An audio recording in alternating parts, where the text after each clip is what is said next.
সর্বজনীন পেনশনের প্রত্যয় স্কিম প্রত্যাহারের দাবিতে দেশের ৩৫টি সরকারি বিশ্ববিদ্যালয়ের শিক্ষক কর্মকর্তা কর্মচারীদের সর্বাত্মক কর্মবিরতির আজ তৃতীয় দিন।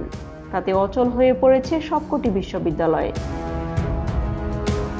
এই অচল অবস্থা নিরসনে আগামীকাল শিক্ষকদের সঙ্গে বসছেন সরকারের সড়ক পরিবহন ও সেতুমন্ত্রী ওবায়দুল কাদের এবং শিক্ষামন্ত্রী মহিবুল হাসান চৌধুরী নওফেল। তাদের সঙ্গে আলোচনায় দাবি পূরণ হলে সর্বাত্মক কর্মবিরতি প্রত্যাহার করা হবে বলে জানান বাংলাদেশ বিশ্ববিদ্যালয় শিক্ষক সমিতির ফেডারেশনের সভাপতি অধ্যাপক ডক্টর মোহাম্মদ নিজামুল হক ভূঁইয়া। অন্যথায় আন্দোলন চলতে থাকবে। গত ১ জুলাই শুরু হওয়া সর্বাত্মক কর্মবিরতির কারণে আজও অচল বুয়েট, ঢাবি, জবি, জাবি সহ দেশের ৩৫ পাবলিক বিশ্ববিদ্যালয়। রাজশাহী, নোয়াখালী, বরিশাল সহ দেশের বিভিন্ন বিশ্ববিদ্যালয়ে শিক্ষকদের অবস্থান কর্মসূচির খবর পাওয়া যাচ্ছে।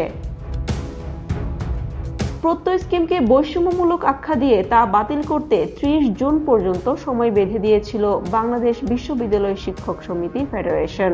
কিন্তু গত ১ জুলাই থেকে চালু হয় প্রত্যয় স্কিম।